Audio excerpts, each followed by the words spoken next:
It is the time of week when we take on the healthy eating tip.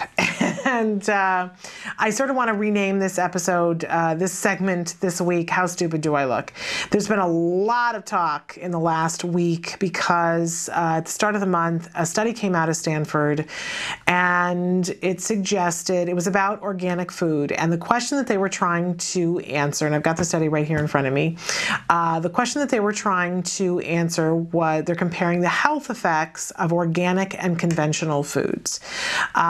So they were looking at a couple of different factors in organic foods and conventional foods, but important to note that for this study, they did absolutely no experimentation. They were reviewing approximately 30 other studies that have been done in the past on, and studies that were proving different things, okay? So it's kind of a review of studies that are out there looking at, are these things, is there any health difference between these things, supposedly? But what they ended up looking at, a couple of different factors, as I said, but what the vitamin and mineral content were of things, what the pesticide content of things were, and what some of the negative bacteria and E. coli and things, you know, to separate the two, what was different.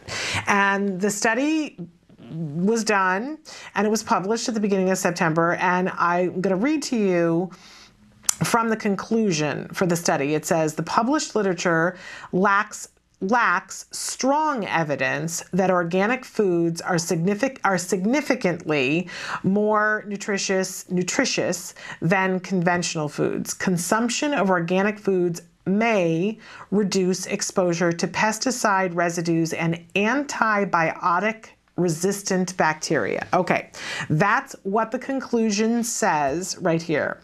And then there was a firestorm of media coverage about this that was fascinating to me.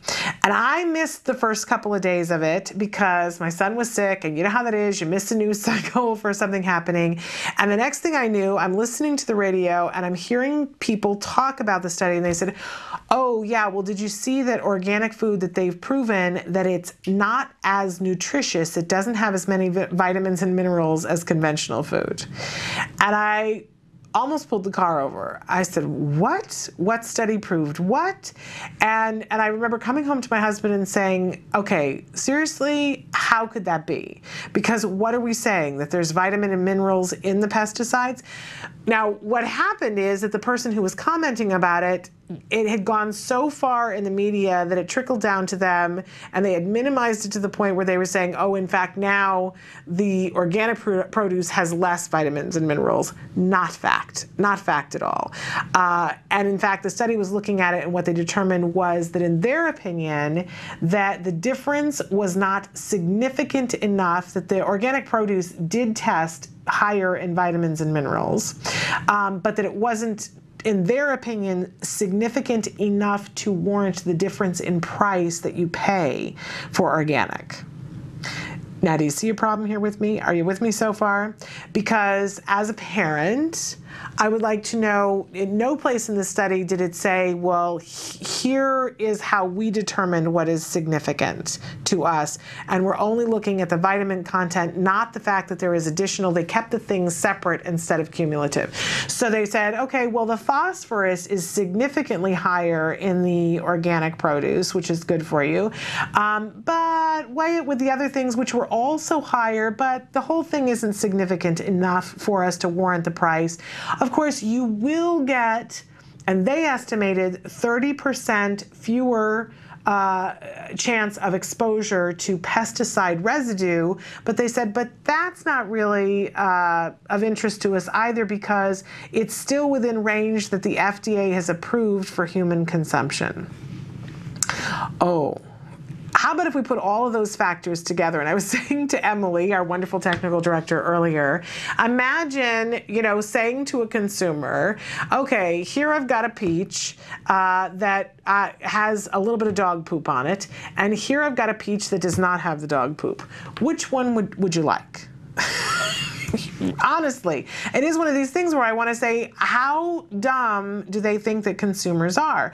And obviously they think that we're pretty dumb, and I just want to read some of the headlines. Now that you know that the study did show that they were more nutritious, they're just saying that we don't think it's nutritious enough, the difference is enough to warrant the price.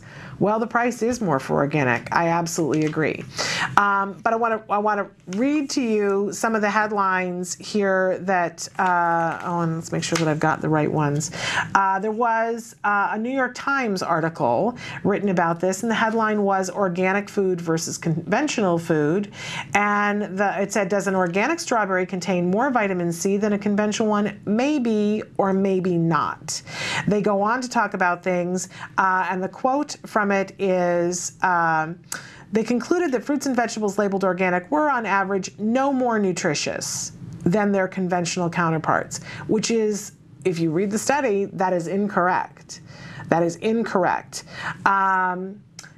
Nor were they any less likely to be contaminated by dangerous bacteria like E. coli, but they failed to mention, as it says in the conclusion, this is the New York Times reporting on this. They say, okay, E. coli is going to be equally, which is not what it says in the study, and they failed to mention that the organic food was significantly lower in not only the pesticide residue, but the antibiotic-resistant bacteria, that was significantly higher in the non-organic, the conventionally grown produce. As a parent, I feel like that should have been the headline. I don't know about you. But then they do go on to say that there's a chance, they say conventional fruits and vegetables did have more pesticide residue, but the levels were almost always under the allowed safety limits, the scientists said. Almost always.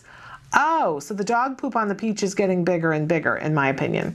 And that was the New York Times, Kenneth Chang talking about that. Then another study here from the Palm Beach Post, Susan Salisbury. Is it worth spending money to buy organic foods, which are usually pricier than their conventional counterparts? It says a recent Stanford University study doesn't really answer that question, but it found no evidence that organic foods are more nutritious. No, I'm sorry, Susan, that's not what it said. It said that it wasn't significantly, in their opinion, more nutritious.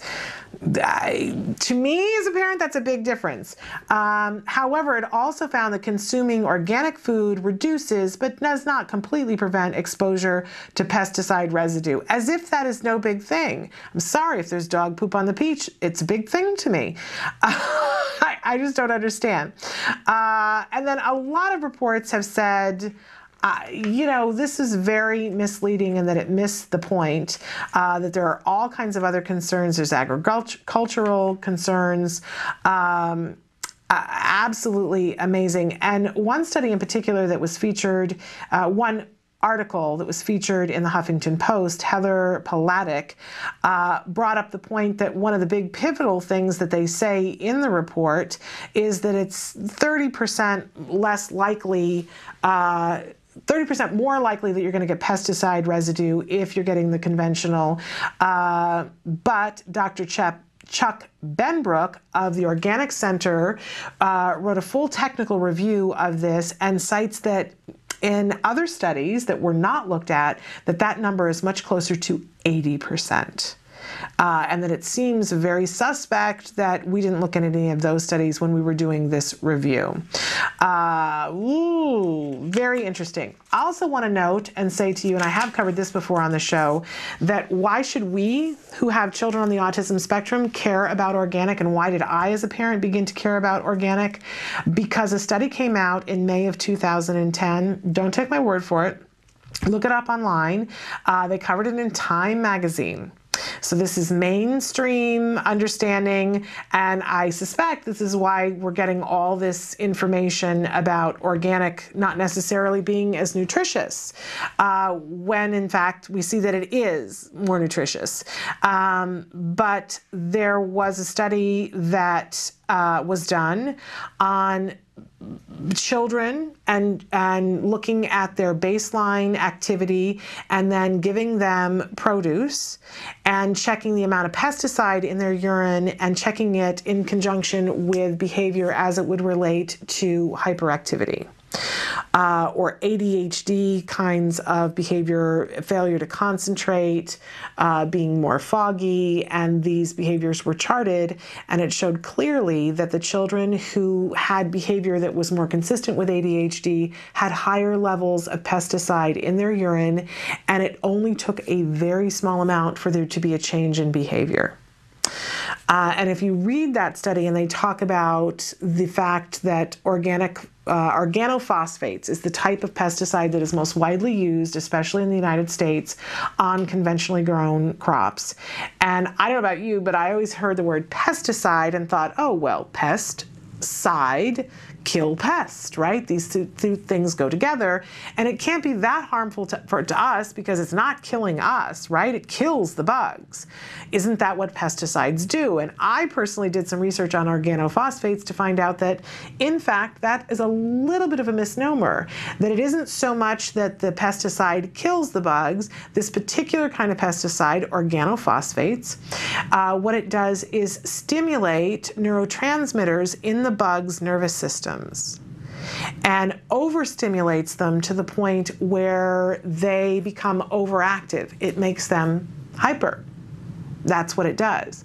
And then as a result of that, the bugs become so disoriented by the fact that their body needs to be in constant motion that they're so distracted that they're unable to eat or mate. And so they die off from that. That is, in fact, what kills them. And in some circumstances, depending on the amount of pesticide they give the bug, it can overstimulate them to the point where they're moving, and it gets to a certain point where literally the nervous system completely shuts down and the bugs become paralyzed. That is, in fact, how these pesticides are killing the bugs. And when you hear that, I don't know about you, but as a parent of a child with autism, I went, oh, well, and they can show you exactly, well, it takes this much organophosphate to make the bug, which is teeny, teeny, tiny, hyperactive. And it takes this much of the organophosphate to make the bug so hyperactive that it's paralyzed. And then we just wait for the bug to die. And here I have a child who has neuro issues. And it occurred to me that perhaps I did not want to put that into his system, especially if even a small amount of it in the urine of subjects who are in his age range, they can see a correlation between hyperactivity. Because it does affect the neurotransmitters of our kids. So when you hear about organic produce, and they're talking about it a lot in the media right now, I would encourage you to get as educated as you can about what these studies say and what they don't say, and not necessarily listen to the media who assumes that we are all not intelligent. That is not the case. I encourage you to educate yourself, look at the actual study, and see that it does show that it is more nutritious. They're just saying, is it really worth it, your bang for your buck? And that's a decision for you to make in your home, but not to be misled by the media.